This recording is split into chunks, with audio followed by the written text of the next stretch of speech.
Esta es la sesión 2 del Club de Algoritmia Cubayes. En esta sesión veremos una introducción a C++, C++ en específico debido a que es el lenguaje que manejamos y pensamos que es más aplicado debido a su complejidad de tiempo comúnmente, a diferencia de Python. En esta sesión vamos a ver las librerías, las variables y los bucles en C++. ¿Por qué librerías como en primer lugar o por qué lo ponemos en primer lugar? Porque es muy importante y como van a ver acá, existen muchos tipos de datos que ya existen y si ya tomaron la estructura de datos o aún no lo toman, pues existen muchos tipos de datos como vectores, tuplas, mapas, hash tables, stacks, colas, etcétera, que nosotros podemos implementar desde cero con código o para nuestra fortuna usar una librería. ¿Qué es lo más recomendado en programación competitiva? Librerías. ¿Por qué? Porque ya están optimizadas, ya tienen, son muy fáciles de usar y la gran mayoría ya tiene, como un ejemplo, sort, búsqueda, así que nos facilitan mucho. ¿Dónde consultar estas librerías? En estos dos links. En la final, por ejemplo, del Gran Premio Mexicano, sí te dejan usar CPP Reference. Entonces, no se ocupan aprender de memoria toda la librería y cómo usarla, sino aprenderse que están, como aquí vector, tupla, y buscar la documentación cuando tengan esa duda. En pocas palabras, una librería pues lo que nos va a hacer es facilitarnos el tener que escribir a patita todo. Y como ahorita en este ejemplo que lo explicaremos más adelante, pero esa es la librería más utilizada, que es la bits std c++.h. Pues es una librería que ya trae todo.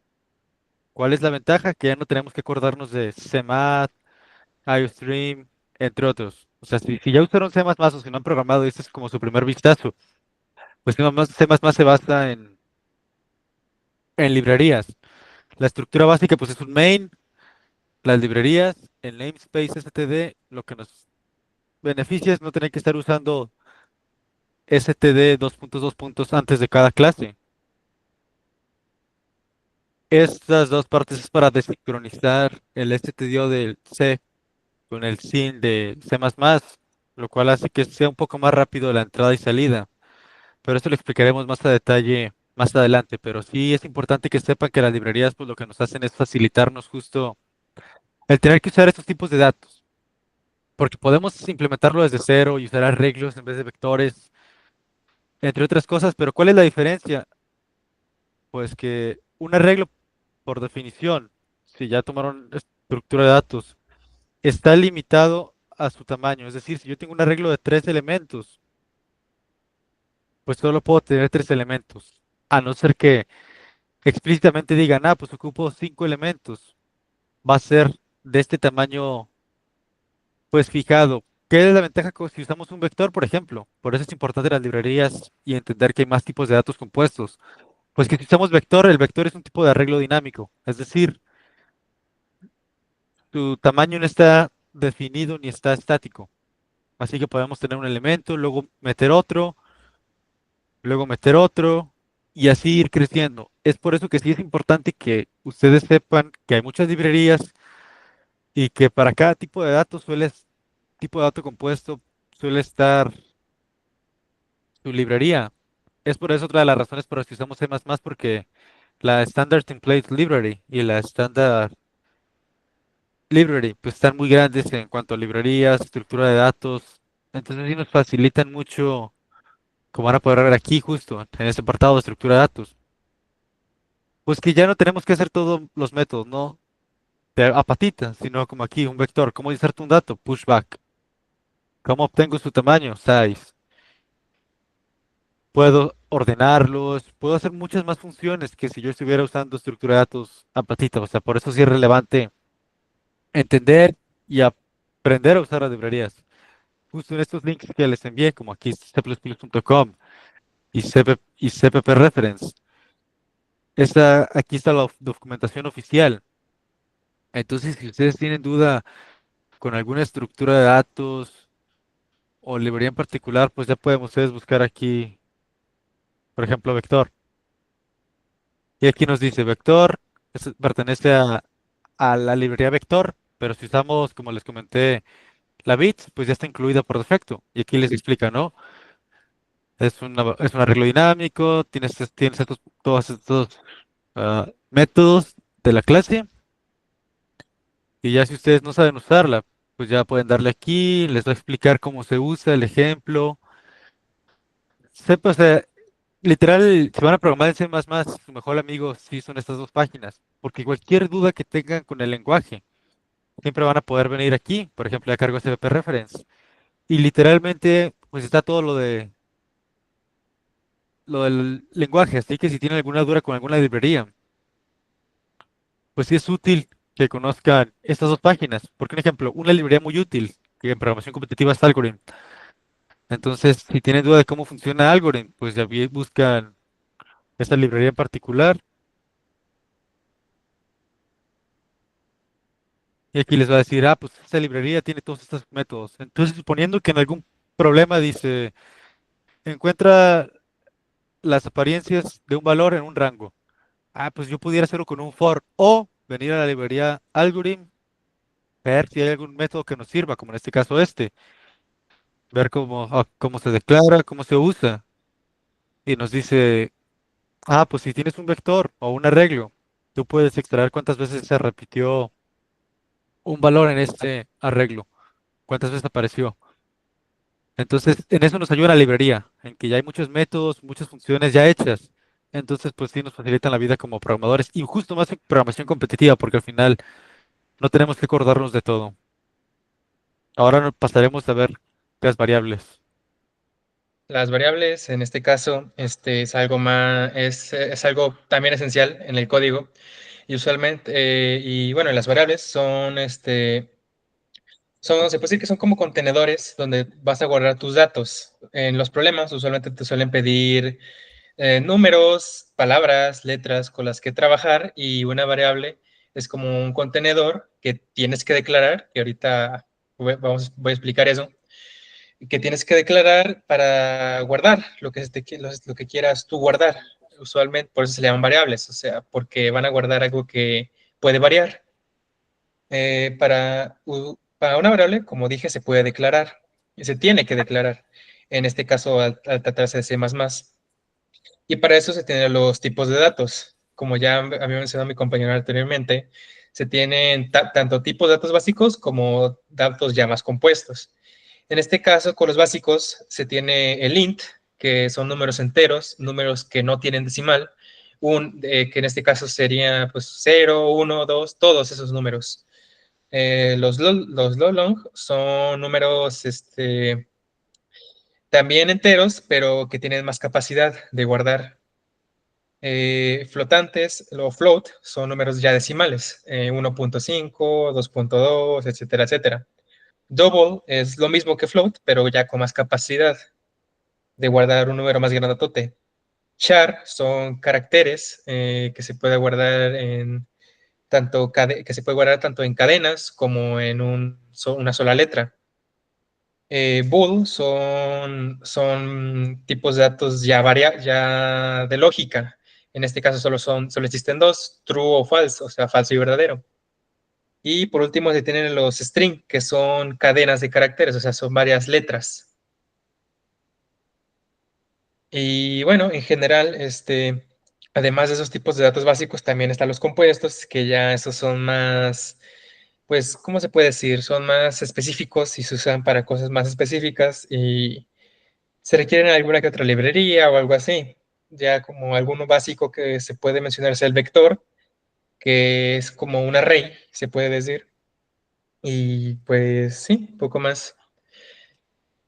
En C++, usualmente pues se suelen definir las variables al inicio, si ya las tienes claras en el código, se suelen definir al inicio y ya dependiendo cómo lo vayas ocupando, las vas definiendo después y pues bueno, usualmente en este caso como al tratarse de los problemas que se suelen poner en este tipo de torneos, de concursos, se usan valores muy largos, así que usualmente lo que más se usa es el long o el double y ya. Excelente. No sé si quieren agregar algo más ahí. Pues ya ahorita, ya después de Sí, que explique Diego los bucles, ya explicamos cómo se declara y todo ese rollo. sí, sí, está bien. Va, va, va, va. Continuando con el punto 3 serían los bucles. En C++, comúnmente, y los más usados serían el bucle for. Este se usa cuando sabemos cuántas veces queremos repetir algo. Su estructura es muy simple, tiene una inicialización, una condición y su actualización. El iterador se declara, se evalúa en la condición y se actualiza. Como se puede ver en este ejemplo, el i++ se estaría actualizando uno por uno. El segundo bucle más usado sería while. Este se usa cuando no sabemos cuántas veces se va a repetir el bucle, pero queremos que se continúe mientras la condición sea verdadera. Como se puede ver, la condición está al inicio del bucle, a diferencia del siguiente bucle, que sería el do while.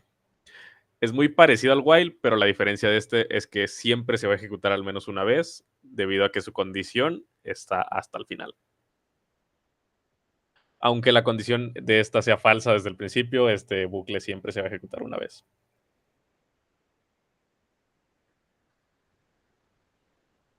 Pues ya, Sí. Wow. Otra parte está cortito. importante también son las estructuras condicionales, que es el if else, switch y ternarios. Que un if lo que hace literal es evaluar si una condición se cumple o no se cumple. En este caso, del ejemplo que están viendo en pantalla, si A es mayor a 5, imprimirá A es mayor a 5. Como se cumple, lo imprime. If else lo que nos dice es, si se cumple una condición, ejecuta este bloque. Si no, ejecuta este otro. El switch lo que hace es algo más diferente, es como tener un if que prueba todos los casos al mismo tiempo. Y lo que hace es, según una variable, o la que queremos medir o controlar o comprobar si se cumple, pues probar todos los casos al mismo tiempo y al que se cumpla, se ejecuta ese bloque, así de simple. ¿Esto qué quiere decir? Que si yo tengo aquí 100 casos y solo se cumplen uno, pues se va a ejecutar ese caso en particular. Se evalúan al mismo tiempo. Hay casos donde el switch nos beneficia más porque es más eficiente. Hay otros donde no. Esto ya lo tenemos que evaluar. Un ternario es un if else, pero en línea, por así decirlo. Y se escribe de esta forma. Se escribe la condición, signo de pregunta, el resultado si se cumple o el bloque que se va a ejecutar. Dos puntos y el bloque que se va a ejecutar si no se cumple o si no pasa. Por ejemplo, aquí, nuestra condición es que A sea mayor a 5. ¿Se cumple? Sí. Por eso se ejecuta esta parte. Si no se cumpliera, se ejecuta esta parte. ¿Por qué es relevante todo esto que acabamos de mencionar de loops, estructuras condicionales, estructuras repetitivas? Porque al final es lo más básico de la programación, ¿no? Si lo recuerdan o si están viendo introducción al diseño de algoritmos o si ya lo vieron, pues un algoritmo es una serie de pasos ordenados para llegar de A, por así decirlo, a B, ¿no? Es para cumplir una acción. Entonces ahora sí, haciendo como un resumen de todo lo que aprendimos, pues ya si pasamos a código, como se vería en la vida real, en programación competitiva, pues son con problemas de este tipo, ¿no? Este es un problema que estuvo en la tercera fecha del Gran Premio Mexicano del 2025, como pueden ver aquí. Y justo ya haciendo como un resumen de todos los videos que han visto hasta ahorita del club, lo primero sería checar los límites, ¿no? Y aquí nos dice que por test, un segundo. Y luego por memoria, ver el límite de la memoria. Y pues ya aquí tenemos pues este statement o lo que nos dice el problema, vaya. Que a simple vista se puede ver súper complejo, pero para nuestras suertes es un problema ya conocido. Y se trata de un problema de subsecuencias, de calcular la contribución. Entonces, una de las posibles soluciones que tal vez pensamos hacia la primera es, pues voy a aplicar fuerza bruta. Pero si nos damos cuenta, pues iba a estar denso para 10 a la 5. Es muy probable que si hagas más de un bucle o un bucle anidado, pues esto da time limit error. Entonces siempre hay que checar también esto, los límites del input. Entender qué tan grande es eso. Y ahora sí haciendo un resumen de todo lo que hemos visto hasta ahorita. Pues primero aquí nos dice que esto contiene un entero de que es mayor a 1 y hasta 10 a la 5. Si recordamos lo que explicamos hace unos minutos en los tipos de datos, pues el entero puede almacenar hasta 10 a la 9. Entonces, por ese lado no hay problema. Sabemos que nuestro contenedor va a poder pues almacenarlo sin ningún tipo de problema.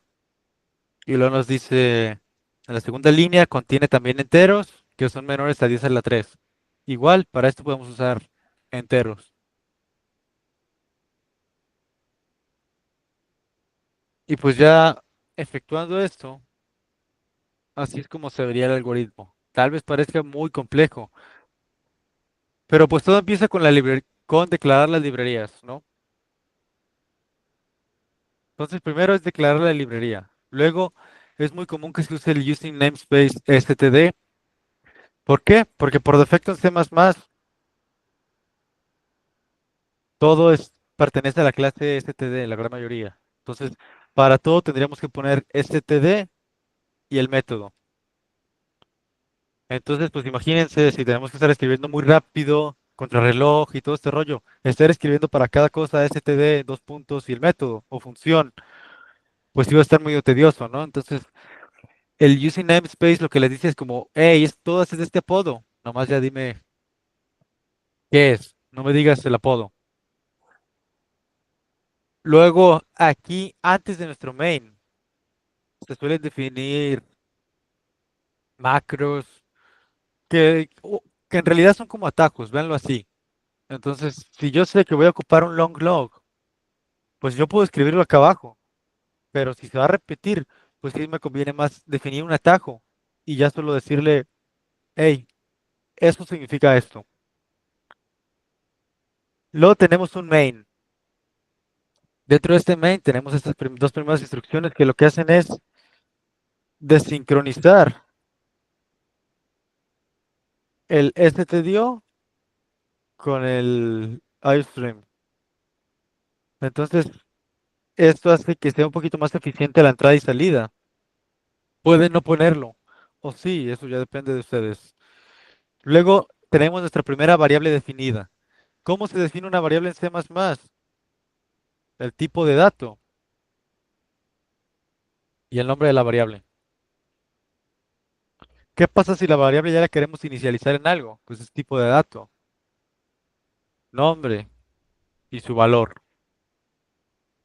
Entonces ahora sí, ¿cómo lo hago? Pues simple, si nosotros queremos usar, por ejemplo, una variable de tipo entero, pues primero tipo de dato, en este caso entero, nombre, variable 1, punto y coma. Para todo, pues punto y coma se usa. Yo puedo definir un char, un string, un booleano,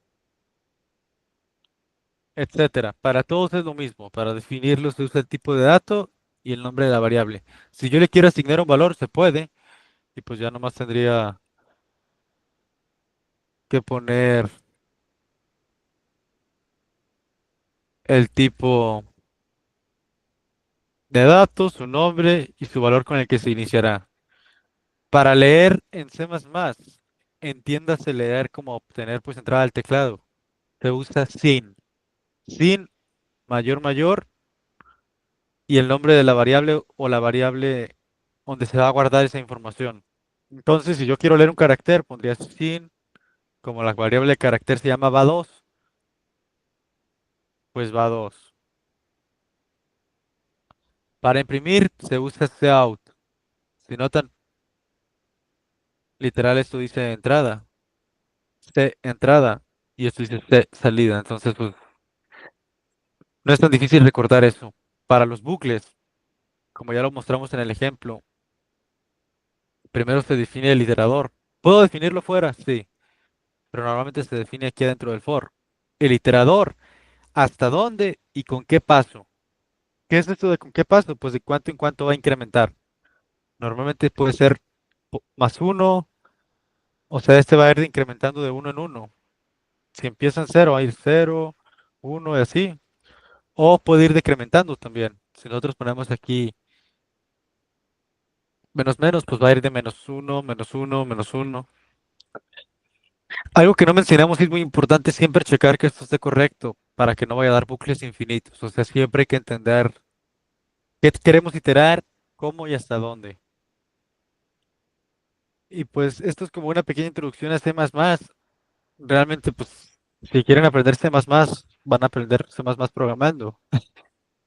Es la mejor manera de que practiquen esto, de que no solo lo vean como un tutorial, sino de que practiquen. Si tienen más duda, igual les vamos a compartir el link de nuestra página donde está esta documentación justo que hicimos específicamente para el club, para que ustedes puedan tener acceso siempre a cómo, pues a nuestra documentación. Aquí pueden ver todo lo del club, la introducción, etcétera. Igual, siempre que tengan una duda, como les dije, si van a programar en C++, pues su mejor amigo sí es C++ y CVP Reference. Cualquier duda, por mínima que tengan antes de ir a una IA, siempre sí es recomendado que chequen la documentación, porque al final puede ser una duda bien sencilla, de que no estaban definiendo algo correctamente. Entonces, siempre que tengan esa buena práctica de, tengo una duda, voy a la documentación y ya con eso, pues, no hay mejor tutorial que la documentación oficial del lenguaje, ¿no? Pues ahí está todo declarado. Por ejemplo, si yo vengo aquí a lo del if o en la de C++, si busco if, aquí si no lo encuentra la referencia o les dicen, pues no sé, aquí les van a aparecer de todos modos más resultados. Si no, aquí hay tutoriales.